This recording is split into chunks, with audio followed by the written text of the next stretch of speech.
everybody, good morning and welcome to PhotoJoseph's Photo Moment. This is an AMA show. This is an Ask Me Anything. We are, in theory, live on a whole bunch of platforms right now, testing out something new. So last night I ran a test, multiple tests. Many of you may have been there. There were a bunch of people that popped in, which was really cool. Thank you for all of you who are there. Trying out this new service, well, new to me, called Restream.io. And it is currently up and running. According to the stats, I'm currently streaming to YouTube, Facebook, Twitch, Periscope, and VK in Russia. The aggregated chat is not working right now for some reason, which is definitely not good. So let me start with a little bit of a background here of what should be happening. Do me a favor, whoever is watching right now, just say something in the chat. Aha, Burns Tech has come up on Twitch. That's good. So we got that one running. But I'm seeing chats in YouTube that haven't made it through. Let's see here. Oh, one from YouTube just came up. There we go. And all right, so it seems like it just took a little while to get settled. So let me explain a little bit of what's happening here while everything kind of settles down, and then we'll start the actual show. So testing out this Restream.io, it is a service where I stream once to that service, and that is obviously happening. And then Restream restreams out to multiple other services, aka all the ones that I mentioned. They do like 30 services, most of them are gaming platforms, so don't apply to me. And one of the major benefits, other than getting everything out there, is the aggregated chat, which is what you're seeing over here. This is pulling in chat from all of those places. Now, is anybody actually watching on Facebook? So there are people watching on Facebook right now. For those of you on Facebook, somebody say hi. I better pull up the Facebook stream here myself and see if I can see it, because I'm not seeing any chats coming up in the aggregate. That was working yesterday, so I assume that should be working, but you know what they say about assumptions. The aggregated chat is, of course, a huge part of this, to be able to get all the chats from all the different places coming in together. There you go on Facebook. Okay, we are getting Facebook. Excellent. Okay, so it's working. It does appear to actually be working. Mike, sorry, let me realize that mic wasn't quite pointing in the right direction there. So yeah, it's working. We're good. Excellent. So for those of you who were here last night, I know a few of you were, I talked to the Restream tech support this morning. The Periscope problems is a known issue. So that's a known issue where when they send somebody chats on Periscope, it's not showing up here all the time. It's kind of sporadic. That's a known issue. And the what was the other biggie? Oh, the super chat's not showing up. That's new to them. So I'm gonna have to do some screen captures for them of that. And then me chatting to you wasn't working either. So let me just try that real quick again on here. So let's see here. And who was it that had posted a question earlier? Brian, why don't you go ahead and paste your question back into the chat? We'll get that up on screen. So let's see here. If I send a message, hello, everyone, and I send it, so you're going to see it. Oh, now it's, okay, it's staying. It's gone across. It's showing that it went out to 4 services. Oh, and it did come in through YouTube. Okay, so that's working. That was not working last night, as many of you saw, but that does appear to be working now. Fantastic. All righty. Excellent. All right, Brian, get your question in there, and we're good to go. So yeah, let's get this thing started properly. An AMA, and Ask Me Anything. In the meantime, I'm just going to play with this this thing. It's so big now. The 51.4, this is the S1, the battery grip, and I got this new eye cup. That's kind of cool. I'm not quite sure if I like it or not. It's, it's one of these like full-on. Can I do a? I have my overhead camera set up. Oh. I don't have my, give me a second. I left my cable release, which I need to focus my overhead camera, is in use on another camera over here. You know, sometimes you're like, oh, I don't need to buy 3 versions of that. I can just use one and move them around as needed. Yeah, sometimes just having 3 versions of things makes it all easier. Okay, here we go. Check this out. So this eye cup here is pretty awesome, and it rotates. So if you're shooting vertical or you want to shoot left eye, right eye, but I'm not sure if I like it or not. It's very cool to have this full-on blackout around your eye. I'm gonna have to shoot with it, see what I think. Okay, where's that question that I was looking for? Burns Texas, did you ask Restream about your name being highlighted like YouTube and Twitch? I did not. I forgot that one in my notes. Let me pull up, because I did not add that to my notes. Let me add that into my notes, and I will talk to them about that after the show. Can we get a name highlight? Oh, that's good enough. Highlight. I'll understand what that means.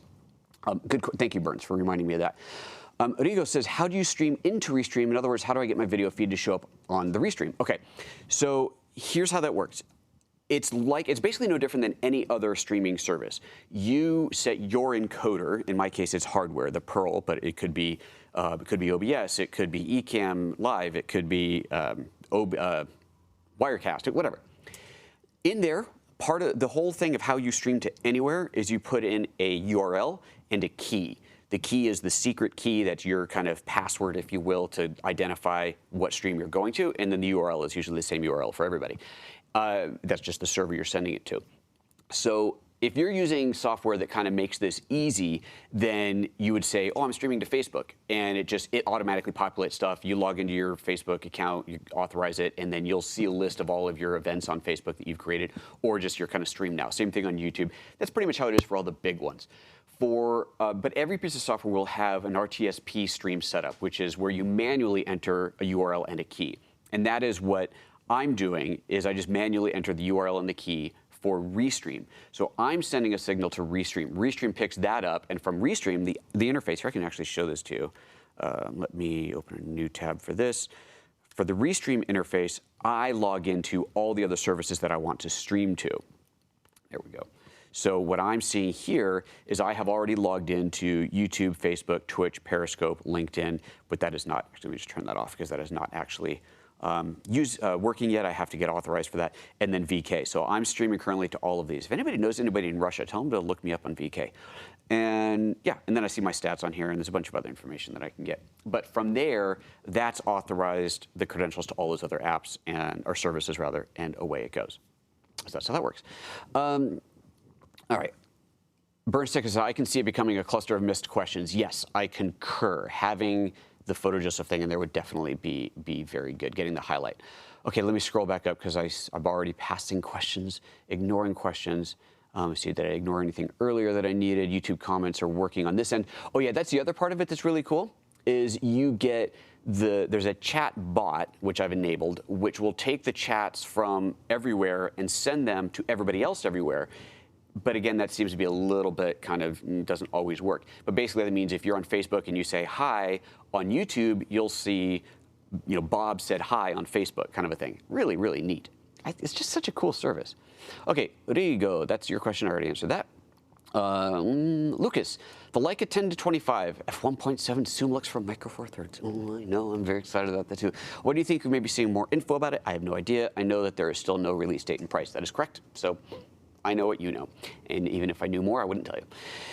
Burns, cluster missed questions, got that. Brian Sheeny, I've been asked to do an 8-hour stream on Facebook. Okay, I'm worried, 8 hours. Whew. I'm worried about the sync being off, even if everything is done right locally.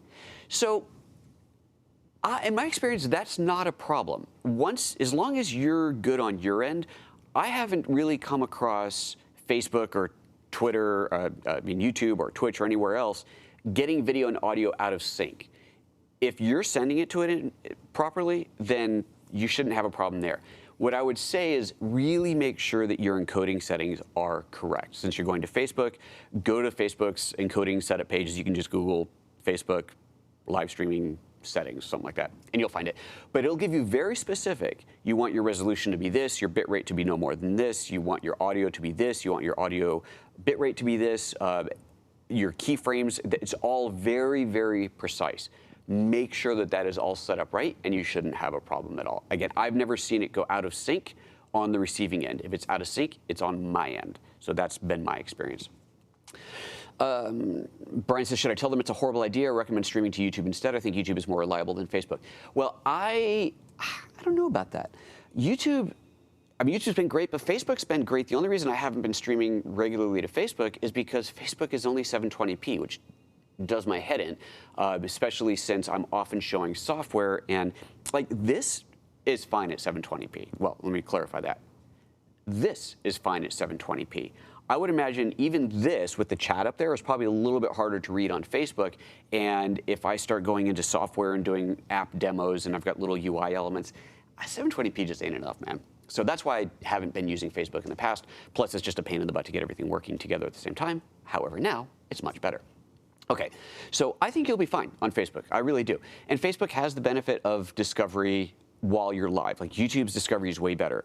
post live, but Facebook's discovery is quite good live, especially if they have a big presence. I mean, ultimately, what matters is where their presence is. If your client has a bajillion followers on Facebook, then that's where they got to stream live. Burnstick says there are software packages that allow for multiple streams to different platforms. That's what this is. The downside of this is you need a fairly robust upload speed to support it. Oh, you're saying on your end, correct. With Restream, you can stream to one service and have your stream redistributed to multiple platforms like YouTube, Facebook, and Twitch. Correct. I don't know if you're answering somebody else's question, but yes. So if you have the bandwidth and the software and the hardware to support it, you can do what I'm doing here on your own. And I have the bandwidth and the hardware. I have everything to do. I have all the capability to stream to maybe not quite this many platforms at once, but I can, and I have in the past streamed to YouTube, Facebook, and Twitch simultaneously. And the advantage of that, I was able to tailor the stream perfectly for each one. The problem there, the reason I stopped doing that, other than being kind of a pain in the butt to set up every day, was the chat. This right here. This right here, to me, is the holy grail. Being able to have all of the chats from all the different platforms pulled in at once is awesome.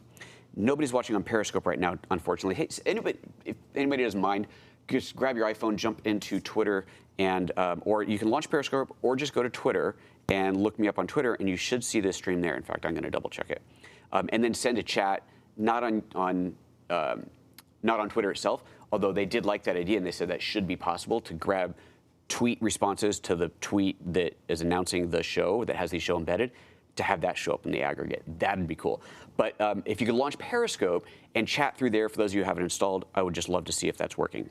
In the meantime, what I want to take a quick look at is to see if it is, in fact, yep, there it is. It's on, and I'm live. Oh, that is so cool. That is so cool. I love that. Showing up in the Twitter feed is, I think, a massive benefit. Okay.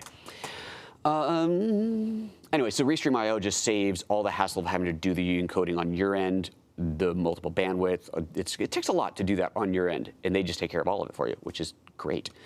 Life as Moe's, how do you feel about the new live streaming app DLive? That's a gaming one, right? Because I think that was in my, let's take a look. I'm pretty sure DLive, look at all the channels you get on Restream. It's crazy. I think yeah, here, DLive. That is a gaming platform, right? And so I looked at that and went, okay, well, that's for gaming, so I don't need that. Because I'm not a gamer. But if you tell me otherwise, if you tell me that DLive is not just gamers, I'll set an account and I'll just add it in because I can. It's free, right? Just do it. Costs me nothing, which is pretty awesome.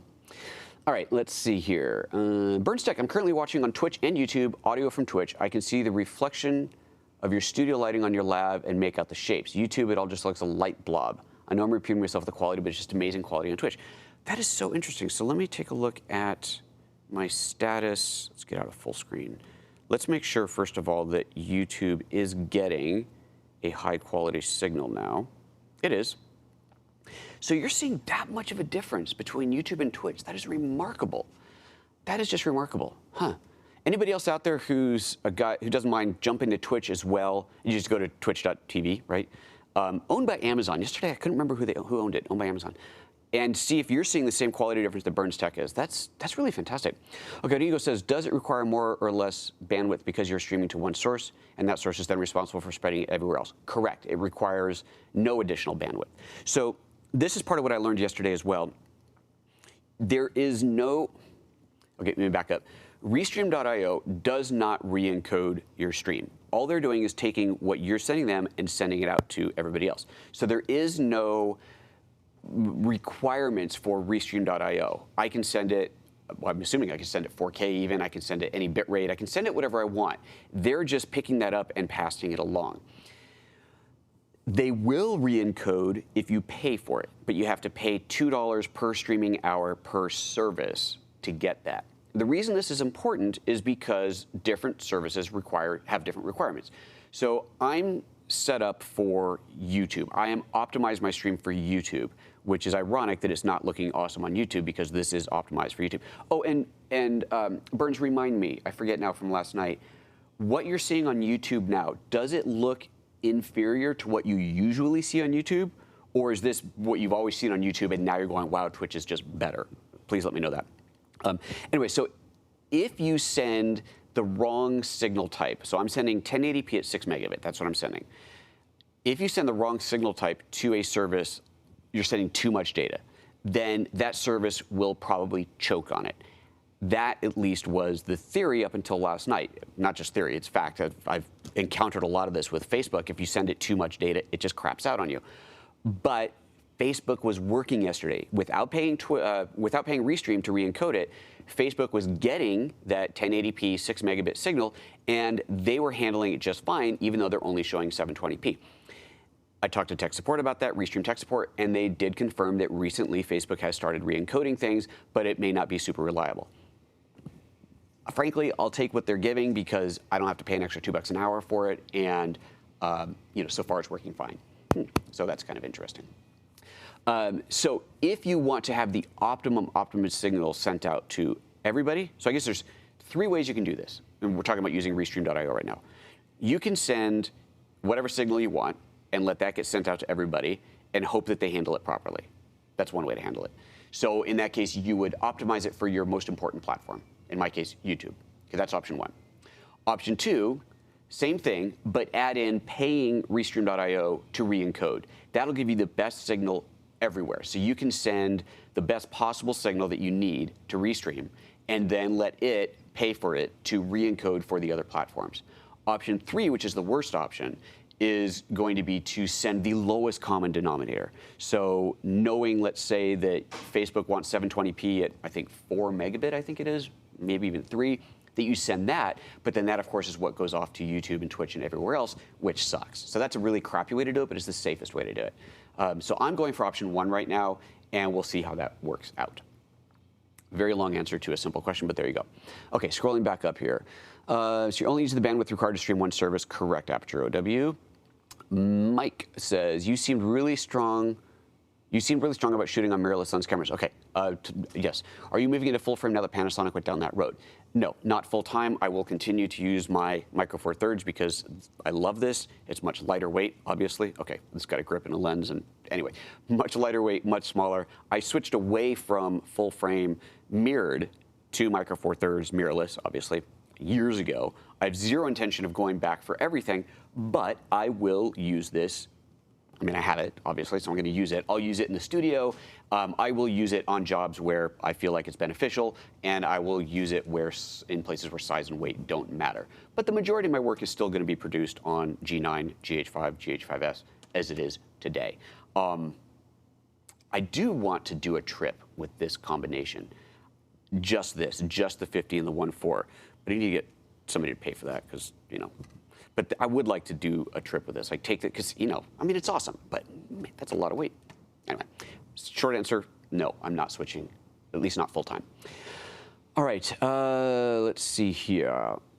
Oh, Philip is saying watching on YouTube and Twitch and the video quality looks the same to you. Very interesting. Okay. Looking awesome on YouTube and Twitch. Okay, good. Burns says, no, it looks the same as always. Twitch is just better at delivering the stream. Okay, thank you, Burns, for confirming that. Hugh Sweeney says, I just ordered the Pana S1 and kit lens. Awesome, I already have the GH5 and Metabones, nice and Canon EOS R. Okay, should I sell the GH5? I wouldn't. I own full-frame Canon mount lenses and also do photography. I wouldn't sell the GH5.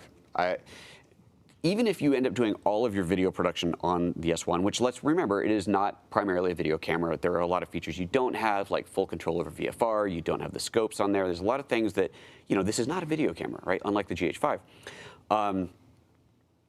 If you want to mount it on a gimbal, I'm going to put this on a gimbal, you're definitely going to want the GH5 for lighter weight situations. And those times when you just want to go handheld for a long period of time, GH5 is going to be better. I would not get rid of it. I would not at all. Plus, it'll be easier to color match between the GH5 and the S1 than it will between the EOS and the S1. Just a ton. Let's see here. Brad Edwards says, I'm looking at YouTube and Twitch and agree that Twitch just looks more crispy for sure. Awesome. Very interesting. Life is More says, not just gaming, you do IRL streams on there. Okay, so I will add, oh no, I don't have an account. I will add what was it, D Life, D Stream, D something. I will add that. So next time we go live, I'll be live there too. Oops, where did that go? PhotoJoseph, let's see the 50mm full frame lens. How is the manual focus clutch working out? It's so cool. So here, let's do a little overhead on this. This stuff out of the way. So let's make sure we're focused on that. It looks like we are, but let's just double check it. So yeah, it's big. I mean, you can see the size of this in my hands. This is a big 50mm lens. But there's your clutched focus. That is a really, really, really nice feature. Really nice feature. So yeah, digging that for sure. Very, very cool to have. You get soft stops. You can hear it. Oops, in my head. You can hear this. It's a soft stop. This still spins. It's not a hard stop, soft stop there. And it's giving you that full manual control. It's a beautiful, beautiful thing. Yeah, it's a big lens. It is a big lens for sure. Bigger than, a lot bigger actually, than the Canon 50mm f1.2 full frame. But again, the whole thing about this lens, it's designed with no compromise is the term that Panasonic uses. They have designed this to be the absolute best that a lens can possibly be, the lens by which all other lenses shall be judged. That's the way I'm understanding things. Okay, looks great on Facebook Mobile, awesome. Burns, the best way I can describe the quality difference is YouTube looks soft and Twitch is much more sharp. You get softer on YouTube when you move around. So I'm not setting a variable bit rate. That's really interesting. Wow, okay. I'm glad that Twitch is awesome. It's, where people watch live is ultimately not important as long as they're watching live and then subscribing. If you have not subscribed yet to my YouTube channel, please do. youtube.com/PhotoJoseph. Hit the subscribe, hit the bell. Yeah, know the routine. Hugh says, thanks a lot. I was thinking of keeping it all right. Nice to have the backup on camera. Yeah, there's no reason to get rid of cameras unless you really have to. You can always use more cameras. Love your channel. Greetings from Chile. Why, thank you, Christian. I appreciate that. Rigo, do you have to create an event on all your platforms? Ooh, good question.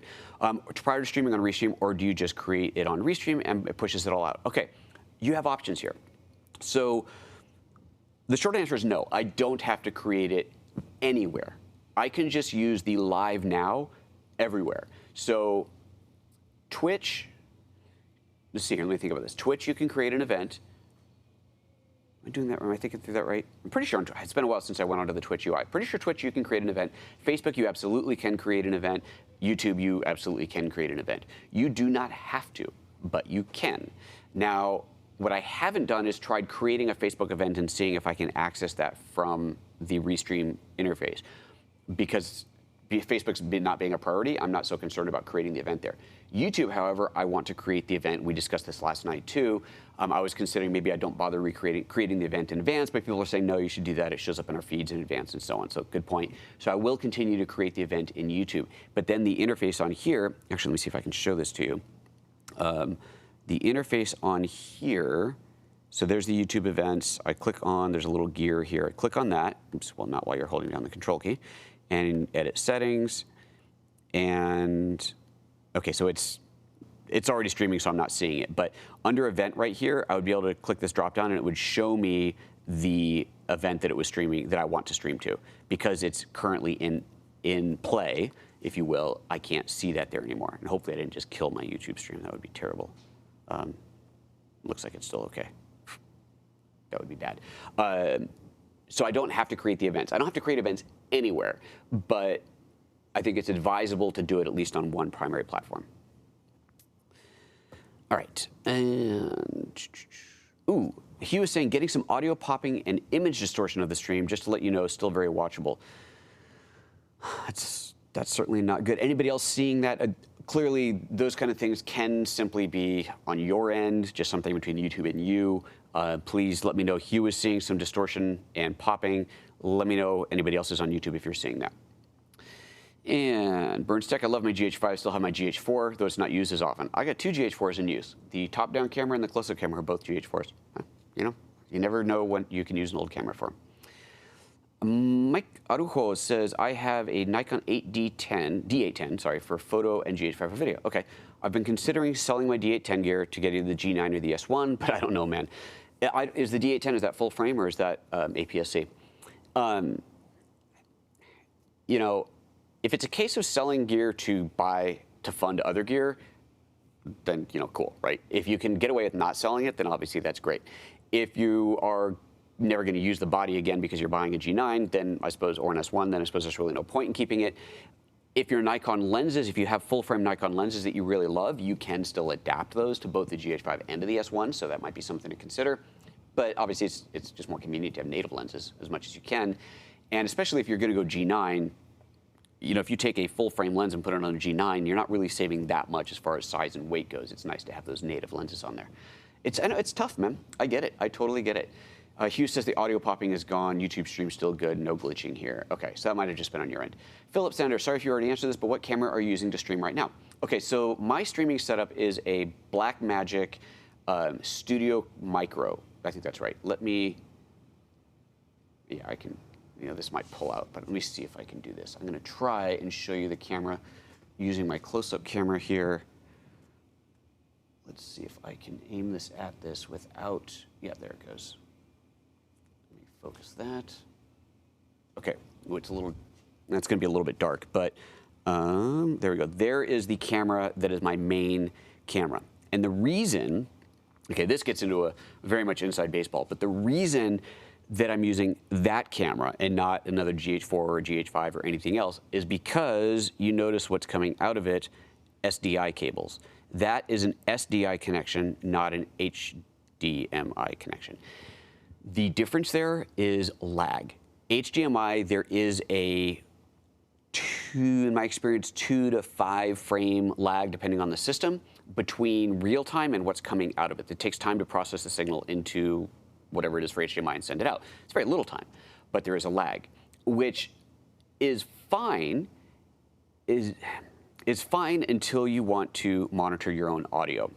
So this is stuff I've gone over in the past in a variety of shows, but let me just give you the basic breakdown. I'm monitoring my audio. I'm hearing myself. I'm hearing what you're hearing. This is a safety thing so that I know what you're hearing. I know that there's no other introduced audio coming in, like, oh, some computer suddenly starts playing a movie and or whatever, and there's music coming from there and I didn't know it. There's no echoes sometimes. This has happened on the show before, where some system, for whatever reason, it decides to start playing the live show, and so there's an echo. And if I wasn't on ears, I would not know that. So I have to be able to monitor, which means I have to be able to monitor myself in real time. I can't be listening to myself on delay. I have to be in real time. So since I am monitoring myself in real time, I have to have my video and audio in sync for you guys, obviously, which means everything has to be real time. When I switch to an HDMI camera, it is not real time. It is delayed. So watch, I'll show you this. I'm gonna take my close-up and point it at me. Ugh, too close, too close. Let me point that at me here. Okay, this is totally gonna not really work, but okay. Switch over to that camera, and now you can see that there is a slight delay between the audio and the video because that is an HDMI camera, but my audio is still coming out in real time. And so because of that, I can only use the HDMI cameras on things that aren't on my face. So that's on the close-up camera, the overhead camera. If I go to my close-up camera here, that same one, here it doesn't matter. But I mean, you'll see if I, like, say I open this door. I don't know if it really is noticeable there, but okay, this is a good one where it's like it's slightly out of sync. I mean, you just saw it out of sync, but it is slightly out of sync. But it's fine. You're not going to really notice that. The overhead's the same thing. This is a GH4 up there as well, and so this is slightly out of sync. So I need to have that be real time. It's the same reason that I use this camera. Let me turn this one on. This is the rolling studio camera. This is another Blackmagic camera. This is basically the same thing as that, but this is the bigger version of it with a display on it. This thing is wicked cool. Check this out. Big display here. And this is also, no, I can't, I guess I can do it like this. Go to the studio camera there. Oops, come here. And let's zoom out of that. Zoom out. Focus there. There we go. So that camera is also SDI, so it is also real time. So that's why I have this kind of crazy series of connections in here, cameras that are Blackmagic with the SDI for the real time output. That's about this much of the information that you need to know to really understand everything here, but it gives you an idea. Okay. The only audio popping I heard was possibly lav mic getting bumped a couple times. Oh, that's entirely possible. It's fine on my end. What capture card do you use? There's no capture card. So all of the video is feeding into a Blackmagic A10, which is a big hardware switcher. Through that switcher, I am controlling that switcher with an iOS app that is basically a series. It's just triggering macros. That's all this is doing. The actual, okay, plug back in, you stupid thing. The actual interface is right here. This is the actual switching interface. So there's this, from here I can switch to show what you're looking at. I can, oops, come here, like fade between signals here and so on. But all of this stuff is triggered by a series of macros. There's my media bin and, hello. Okay, now it's gonna not load. whatever. Anyway, this gives me access over my media bin, audio coming into the ATEM. I can even control cameras to a degree right here. That's really nice that it's locked up on me now. Excellent. This is my audio interface. I'm going to do a studio tour soon because it's been a long time since I've done that. But I have a separate audio interface which is feeding into the ATEM. And then a signal comes from the ATEM, taking the audio and the video together, and sends that off to a hardware encoder called the Epiphan Pearl 2. It's ridiculous. My setup is a little bit over the top, but it is what it is. Okay. Let's see here. Rodrigo says, the paid version of Restream says you can post on to fan pages and 2 or 3 Facebook pages. What do they mean by that? Okay, so if you're using just the free version, and I'm not, I'm using the paid version of Restream, you can access, I think you can access Facebook personal page, but not your what do you call it? Your business pages, which they're calling them fan pages. I don't even know what the official name is anymore, if it's business page or fan page, whatever. But a page, you know, like I have, if you go to facebook.com/PhotoJoseph, that is my business page. That is the PhotoJoseph page. I, of course, have a Facebook account that's Joseph Lanashki, but that is a personal account, right? So without paying for Restream, you can only stream to your personal Facebook page. If you want to stream to a business page or a fan page, you have to use the paid service. And that's what I'm doing to get this out. Is it possible to live stream with my D810? Absolutely, Joe Burns. You can stream using any camera with an HDMI out. Absolutely. All you need is an HDMI to USB or Thunderbolt or whatever your system needs capture device. And you can get those for like $100 these days. And so the easiest way to stream with high quality is to use software like OBS, which is free. Wirecast is paid. I really don't like Wirecast. Ecamm Live, which Frederick Van Johnson at This Week in Photo is now using and is really, really sweet. And that's a paid subscription service. And I want to say like $20 a month or something like that, 18 a month, I think it is, to use that. Anyway, lots of different options. You use that software on a reasonable computer with good bandwidth. All you need is any camera with HDMI out and a microphone. You get a decent mic on there.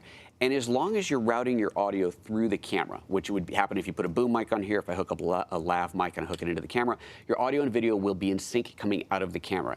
It will not reach your ears if you're monitoring it. It will not reach your ears in real time, so you can't self-monitor, which goes back to the whole issue of why I'm using SDI cameras. But if you take self-monitoring out of the equation, which is fine for most people in most uses, then any camera with a mic and a HDMI to USB, Thunderbolt, USB-C, whatever your system wants, converter, some decent software, and you're good to go. Super easy. It's really easy to stream live these days. A little bit too easy, frankly. No, just kidding. It's really easy to do, which is kind of great. Okay. Looks the same on YouTube. That's great. Full. Mike says full. I don't know what you mean by that full, but that's okay. Mr. Burns, specifically to live stream to a Facebook group that I'm an admin of. There's groups and pages, and I'm pretty sure that you can do both, because I think I saw that option when I was setting it up. Yeah, so like if you have a private group, pretty sure like PhotoJoseph.com. Okay, so my website, PhotoJoseph.com, has a paid membership aspect of it. If you are a paid member of PhotoJoseph.com, you have access to a private Facebook group. I could, in theory through this, I could choose to stream to that private Facebook group. Pretty sure you can. I haven't tried it, but I'm pretty sure you can do that. Andreas, GH5 versus S1 for video. I did an entire show on G series versus S series, the obvious differences, the less obvious differences. There are advantages of GH5 are more that it is designed for video. You have more video features. You have things like variable frame rate, which is really, really, really important for a lot of people. You have shutter angle instead of just shutter speed. You have 4K 60, well, 4K 60 uncropped. 4K 60 is cropped on this camera, but by the time it's cropped, you're basically at the same ratio anyway, so not too bad there. But in general, the GH5 is a superior video camera. But of course, if you want full frame, super great low light performance, then pretty sweet. So if I was buying just to do video, I would probably still buy GH5 and GH5Ss, especially considering with video, I might want to put it on a gimbal, putting it on other devices where weight is a consideration. I think having the smaller camera is pretty awesome. But you know, if you want the absolute best quality possible, then go big. Burns Tech audio delays while in-ear monitoring can cause speech jamming, and you end up sounding like you're having a medical emergency. Oh, I will take it a step further. You will have a medical emergency. I have stated repeatedly that if you listen to yourself on delay, it doesn't take very long before your brain will crawl out of your head and murder you. And I think that qualifies as a medical emergency. It's insane. Your brain starts to go, and you just end up, bleeding out of your ears. Don't do it. It's a horrible thing. The auto delay is very noticeable. Oh, in the HDMI. Yep. Thanks for your sharing. You're welcome. Rigo, I keep all my camera bodies just because I put them into a display case to showcase my history of where I started and where I am now, which isn't that far yet, but I know in 10 or 20 years, it'll be nice to have all my gear that got me where I will be. That's cool. I like that. I had sold some gear a long time ago, which is unfortunate. Gave some stuff away. I gave away all my old 35mm cameras to my university. I used to have a roll film camera. I don't even know what happened to that. Maybe my dad has that. Maybe he sold it. I don't remember. I do have a 4x5 that I bought a few years ago for fun. Shot with it like twice. The things that you do. That's stupid. But yeah, that's kind of cool. I mean, we need to have that entire history. There'd be a lot of cameras. Mike says, I have Facebook, Twitch, and YouTube on now. Twitch looks way more crispy. It actually looks more saturated too. Well, there you go. Burns Tech coming soon to PhotoJoseph Studios, 237-part series showing you how to broadcast online. Sorry I had to do it. Just giving you a hard time. A hard time welcome. I know, man. It is way easier to stream live than I do it. But the way I do it, I have a lot of options. A lot of options. And just, okay, for anybody who's, show of hands, who's new to the stream?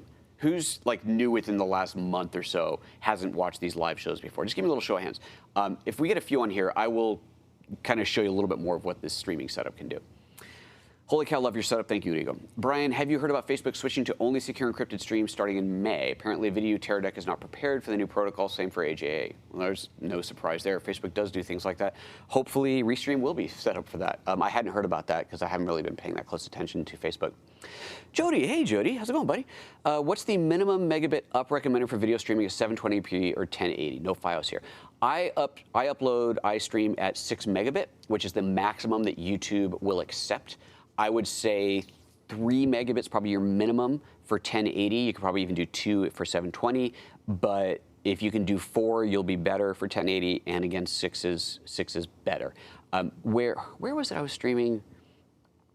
Oh, it was 4K, because at one point I was streaming like 13 megabit, because I have the bandwidth for it, and that was pretty awesome, but totally unnecessary. Burns, I'm totally looking forward to the new studio tour. I know it's way overkill for the average person, but it gives you a wide open avenue for future endeavors. That it does. Jeff Keeney, me, must be new. Andrew says, I'm new to your page by a month. Watch your live events, gear, video, and subscribe. Well, thank you very much. Okay. Yeah, 2's good enough for me. Why not? Let me give you a brief tour. I will do a proper studio tour. How can I, wait, let me think this through. Oh, I don't have that set up yet. I need to, so you guys saw the show I did on this thing a while ago, the wireless HDMI. I am going to permanently install it into the system. I haven't done that yet. That would have been good to have for this exact moment here. But let me do this. Let me grab a different lens. I'm going to take this camera and let's put a 35-100 on here so that I can show you a little bit more stuff.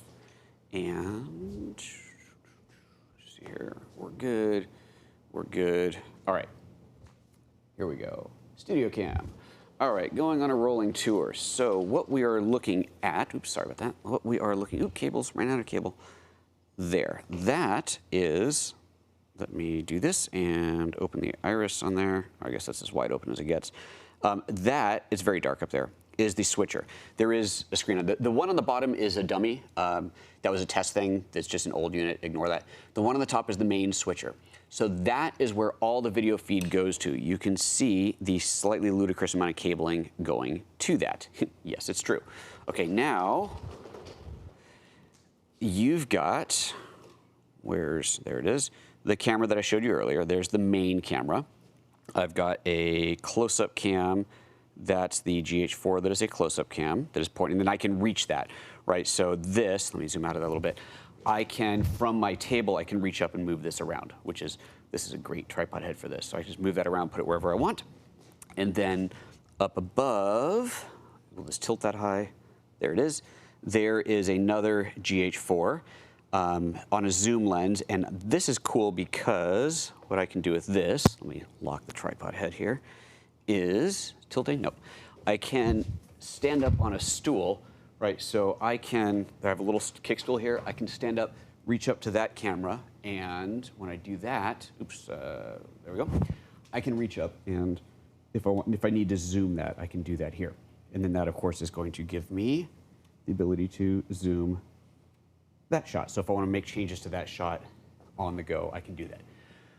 So camera 1, I know the other not really numbered, but camera 2, the overhead, camera 3, close-up, camera 4, the rolling camera. Those are my usual cameras. And I'd say these 3 are the usual. This one I only add in when I'm doing something out in the studio.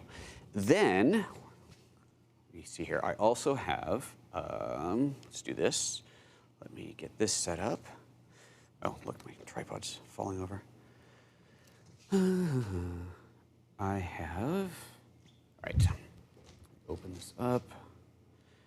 Go back to the studio camera. So I've got, right now, an iPad. So the timer, if you came before the show started, you saw a countdown coming through. Anything that I want to do on iOS, that can come off the iPad, and that is going into this. This is just a Lightning, it's just covered in black tape, but it's a Lightning to HDMI, and then Lightning as well, so it keeps it charged. I can plug this into my iPhone if I need to, but that allows me to put that up on screen like so. Now that is actually routing through, because okay, here's an interesting point about the ATEM. Let me tell you about this. So the ATEM is a hardware switcher, right? But it is not a scaler. So you have to standardize every signal that goes into it. They have to be identical. So if you decide to broadcast 1080p 2997, every signal you send has to be exactly 1080p 2997, not 30, right? It has to be exact. And so when I first set this whole thing up, obviously I had to choose something to standardize on. So I went through all the different cameras and devices that I wanted to connect to see where there was common ground. And the common ground turned out to be 1080p 24. And the reason for that is the computer, which I'll get to that in a moment. The computer will sync at 1080p 60 hertz, which is 60, not 5994. 1080p 30 hertz, which is 30, not 2997, or 1080p 24 hertz, which is 24p. Perfect. All of these cameras do 1080p 24, not 2398, but true 24. The only device that doesn't do that right now is the iPad. iOS on the HDMI out goes 1080p 5994. So that means I have to scale that signal. So that signal gets scaled using this little guy. That is a decimator that will scale the signal from basically anything I feed into it, any HD signal I feed into it, to whatever I tell it to. And it is obviously set to scale to 1080p 24. But I just lose my, sorry. See, there's an example, right? My mic got shifted out of position. I could hear the audio change, so I knew that something was wrong. That's why I do this. Okay, so that's that. The ATEM has SDI ports into it, SDI signals into it. So the cameras that aren't SDI have to be converted to SDI. So that's what this was over here. You might have seen over there we go. There's a couple of HDMI to SDI converters. So those are converting the signals. That's converting from, well, there's more of them. There's another one up top there somewhere that's light. Somewhere up there. There it is. There's another one hiding up there. That's for that GH4. That's the overhead. These two down here are one for the GH4 close-up and the other for the computer. So there's the computer. Now the computer is, boom, HDMI as well out, and that is, of course, going into that SDI converter. So there's the computer interface. Let's see here. That all goes into the switcher, and then let's talk audio for a moment. So there is the audio interface, Behringer XR16. This, let's see if I can kind of walk through this. Right now, my mic is on here. This is my wireless mic. This is a guest mic port if I plug in another mic. This cable is for, I don't use it that much, but if I'm going to do a audio-only podcast, I got a Heil mic up there, which sounds incredible, but obviously I can't move around with it. And then, let's see here. I don't remember what all the inputs are. Honestly, I don't remember. I think these might be the computer, the chat computer. So if I wanted, I can host a live chat and bring YouTube chat, and I can bring their audio in. I think that's what that is. This is a talkback mic. It's no longer in use, but when I had an assistant in here, that was a talkback mic. One of these is, one of these is plugged into the Mac, so I can get audio off of that, and one of these is plugged into an iPod that is just rolling house music on a constant loop. So whenever I go into the pre-show, so I have a shortcut that brings up that slide with music, and that's just the pre-show thing. Okay, so that's the basic audio, and then from the audio, this gets insane. Hope you guys are enjoying this. This is crazy. From the audio out, it goes out into this here, which is, can we focus? There we go. That is a wireless transmitter, and that is connected to this wireless pack plugged into my earbuds. So I have freedom of movement, but I can still hear what's going on. This mic is obviously a wireless pack as well, and that's right there under it. That's that guy that's there. Okay, so that's that audio. Let's see here. What else do I need to show you? So recording, I record the show. Actually, there is an old Atmos Ninja there. That is not recording. That is originally what I used to record the show, but I was having, oh, sorry. There we go. There, that's what I was originally using to record the show, an Atmos Ninja on there. But I had the weirdest issues with it. Now I remember it's been probably 2 years since I made this change. Did it just stop recording? I think, no, it would drop, I forget now. But it was not, I was having issues. Actually sent it in for service. They couldn't find anything wrong with it.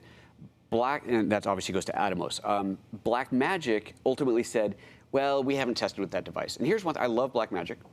I love what they've created. They sell hardware at this kind of stuff at affordable prices, and I realize it's still very expensive, but when you compare it to the other companies making similar stuff, it's way cheap. It's a bargain. It's just kind of the way that they do things there. Anyway, they said it's, we haven't tested with it. So Blackmagic's thing is kind of, you got to use Blackmagic with Blackmagic. If you want to really have a system you know is going to work and you can get proper tech support on, you got to standardize on one company. It just, it's a little frustrating, but anyway, so almost everything is Blackmagic. Anyway, so because of that, because I was having issues with that, I now record into this. And this is just a small recorder that records to ProRes onto an SSD drive. So every show is recorded locally into ProRes on the SSD drive. All right. The audio is also recorded in the, so this thing, the audio interface, sorry, has a USB plug into it. So that is recording. That red light tells me that it's recording. However, I have had countless issues with it. For the longest time, it was doing this thing where it would drop 5.5 seconds of audio in the middle of a recording, totally randomly. It might happen at the beginning of the recording, it might happen in the middle, it might not happen at all. It's just, yeah. So I sent it off for service. They ended up replacing the entire motherboard. That problem has not happened since it got back. However, sometimes it just stops recording and corrupts the file, just spontaneously. So I am recording to there, but I also record to this. I have an old Zoom, where is this thing? There we go. I'm not even gonna bother focusing it, but it's an old Zoom H4n. So I am currently recording to that, just taking an output from the mixer into that as a secondary backup because I've had too many problems with the audio recording. Okay, let me think here. Jake says, if you remember correctly, the Atmos was cutting off the bottom of the waveform. Interesting. God, it was so weird. It was a weird issue. So that's all the inputs, all the audio, all the video inputs. I think that's everything. And there's lighting, obviously. There's lighting all over the place. So here, let's just do a quick little lighting tour. The lighting is nothing special because a lot of this has been, honestly, homemade hacked together. So what you're seeing up here is a bank of 3 homemade diffusion panels. And behind those are 3, well, it should be 3, but one of them died and I haven't replaced it, 3 cheap LED lighting panels. And yeah, the middle one died, I never replaced it, I probably should, but that is my primary lighting. And then I have 2 for the desk stuff. Something else I really need, so you always need something else, is this switcher. I need this reproduced over here, because quite often I'm like, oh, I need to run back and forth. Anyway, so there is up top There we go, these little Dracast lights. They're not great, but excuse me, they get the job done. So I have 2 of those up on the desk with the barn doors on there, and that allows me to put a little extra light on the table, so when I'm doing top-down stuff, you can see that. And then there are, for lighting this back here, again, let's make that switch happen. For lighting the room itself, there are, where's the iris button? There we go. It's kind of dimming down on its own. But there are a couple of these big LED panels that are lighting the back of the room, and that allows me to be able to, come on, switch back. That allows me to have light back here. So when I go back here to do stuff, there's light on me as well. And obviously this camera would be pointing at me. Okay, so I think that's everything there that I need to show you. So then the reason all of this stuff goes into the switcher is that allows me to do things like, well, what you've been seeing. So you've got the main camera, and this is all triggered by macros, right? You got the close-up camera, you got the overhead, and you got the studio camera, which is now underexposed. But then I can do, oh, I forgot about one of the inputs, sorry. The computer that you are looking at there, this is just a Mac Mini, an really old one, that is also feeding into the switcher. And what you're looking at now is a split screen between this camera and half of the Mac Mini, which is where I bring the chat up.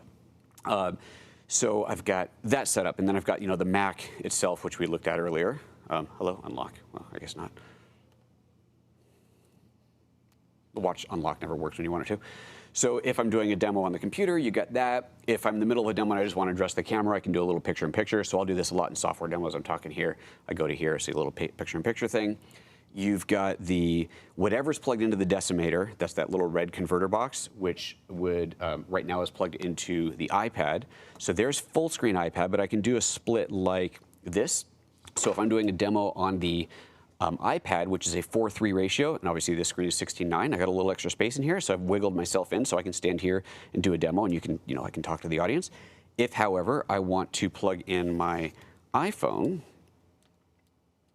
I have a preset for this as well, a macro setup for this as well, where, there we go. There we go, so now I've got the iPhone. So same idea as with the iPad, but obviously a totally different split ratio. And then if I plug in, so what will often happen is I'll unplug my camera or the iPad or whatever and grab the HDMI port from this and plug this into a camera. So let's plug this into the S1 and wait for that to sync up. Okay, so that's synced up. So now I can, of course, show you what the camera sees, but more importantly, if I bring up the menu, so there's the menu, and see how it's in the top corner there? Well, I have a preset that's cropped and framed and positioned perfectly so that I can be in the Lumix menu system and show you, this obviously is cropped for Lumix, in the Lumix menu system, and I can show you, and I can talk through menu systems on the camera. It's a little ridiculous. And then I have ultimate options. I mean, I can just do freaking anything with this switcher. That is why it's so powerful and awesome. And I'm using probably half of the inputs that it has, maybe like 2/3 of them by now, but it's pretty awesome. Okay, whew, that was a lot. So now that you've gotten that tour that nobody asked for, let me see what I've missed. Burns says, do you have any good tips on reducing lag time while streaming to Facebook? No, you just need, there's nothing you can do about the lag time. It's totally out of your control. You really like that tripod head on the GH4. Yeah, that is an old, what is this? Oh, it's Manfrotto. I've had this thing forever. It is a 322RC2. 322RC2. It's great. It's fun. When let me think. Yeah, it is designed for right-hand grip. But what I found I wanted to do was be able to move it while holding the camera. So I took it apart. I just reversed it so that I grip it with my left hand, and I can have the camera here, so I can kind of move around like that. It's pretty cool. For when I used to use it as a regular tripod head before I moved it to here. And there it doesn't, it doesn't really matter what angle it's at, but that works out well. But yeah, I like that tripod head. It has worked out very well. Burns Tech, have you tried tethering to the overhead camera and control zoom and other camera functions with the Panasonic Image app? No. I think that would be too. So the only things I could control that would be useful for the show or focus, which I can do much more reliably by running this cable release to that camera. It's on an extension cable, and that's what that is. And that's what allows me to, if I need to refocus, and if I put a new lens on there or zoom it, I may have to focus again. So I'm just pushing the button to refocus it. Or sometimes if like, okay, if I'm talking about this up here, it's high up, I need to refocus on that. Oh, something's on the table, etc. But focus, and then to be able to zoom electronically through the app, there's very few lenses that actually do that. This lens is a powered zoom lens, but it is an Olympus lens. I don't know if the app would control it, but it would just be another element with a Wi-Fi connection that's not the most reliable thing in the world, especially on the GH4. I wouldn't want to do it. There's very, very little benefit. And frankly, it's easier to just step up on a stool and go whoop, whoop, and put it where I want. I change that lens out a lot because that lens that's on there is a nice general view, but that is the closest that it can get. And if I was showing you something small and I wanted something closer, I would put a different lens up there. Obviously I have a bunch of lenses. Just put one on there and it's going to get me a little bit closer. Okay. DSD, I'm late. That's okay. But to monitor audio, I bring audio SM7B, I don't know what that is, into a ZEDI interface with my G85 until Elgato Cam Link. Okay, I monitored real time with the ZEDI, then use audio hijack to delay 140 milliseconds to sync to OBS. Great. That is perfect solution for the way you're handling it. Because I'm bringing in a mix of signals, that delayed wasn't an option for me. Plus, consider that if I'm bringing in, some signals are coming in HDMI, some are SDI. Well, let's just say everything was HDMI. Let me think through why this doesn't work, because I've definitely been familiar with that approach and have tested it. I need to hear what is actually getting sent out to you. That's why. I can monitor audio off of my soundboard directly. That would be no problem. What I want to hear is what you're hearing. That's what's important to me. It's not just making sure that my mic is good, but that all of the mixed together audio is sounding good and clean and there's no weirdness happening. And so it's my desire to monitor what you're actually getting, not what I'm producing, that has led to this. So I'm basically grabbing the audio, the same audio that's being fed to the streaming hardware is what's coming into my ears. So as I make switches, like when I go to, say, the opening screen, so this one here, I'm actually hearing that music, and I no longer hear myself. So I am hearing what you're hearing. That's why I have it set up that way. All right.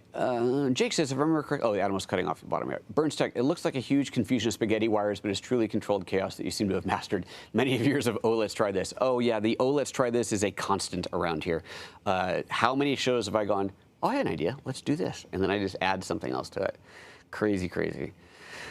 Burns is digging it for sure. Excellent. Akan says, what does it take to be a brand ambassador, and how does it feel to be a Lumix brand ambassador? Well, it feels very good. This is, I just signed my contract for, I think, my 6th year? Is it 5th year? 6th year? It's been a while. How do you get to be one? What I always tell people is, obviously, you have to be a user. Be very active on social media. These days, that means YouTube as well. Be doing videos about it, be promoting it, be promoting the brand. Promote the brand as if you are an ambassador.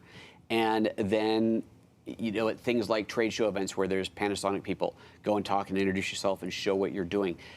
The team is small, very small. Even globally, worldwide, the team is very small. And I know that we're not adding to our ranks right now. So it's a very hard thing to get into. And I don't say that to be like, oh, look, I'm a brand. I got in pretty early on it, but it's not an easy thing to get added into. And I think that ultimately the people who control it, they need to see what you're doing and feel like you're not only really promoting the brand, but that you would bring something to the team that we don't currently have.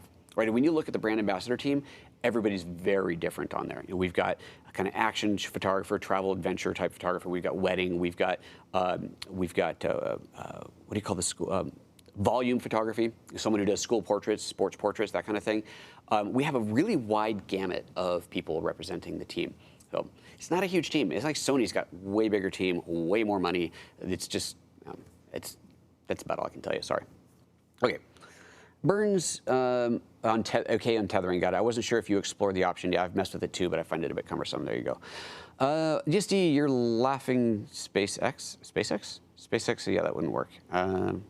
Cool, I don't know what that means. DSD, I route all my computer audio through the ZE2 so you hear everything. Interesting. Sure, SMB Studios have a microphone. Cool. All right.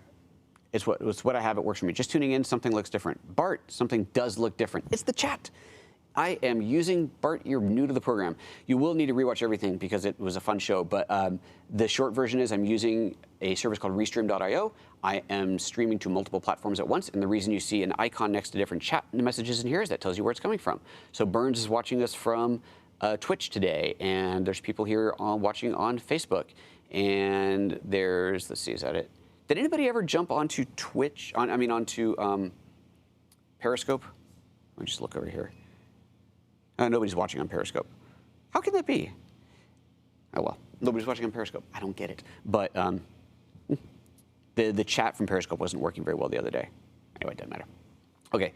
Oh, Burns says you did send a few messages on Periscope, but they never showed up. So I guess if I'm going to do Periscope, they need to fix it. I mean, it's a bug. They know it's an issue. They have to fix it. Anyway. Oh, DSD, I said it wrong. I meant to say you're launching the SpaceX rocket like Mission Control. Seriously, I feel like I could launch a rocket out of here. It's insane. Okay.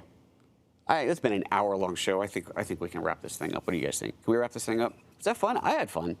It was a fun impromptu studio tour. I will do a proper one. I know. I will. Okay, guys.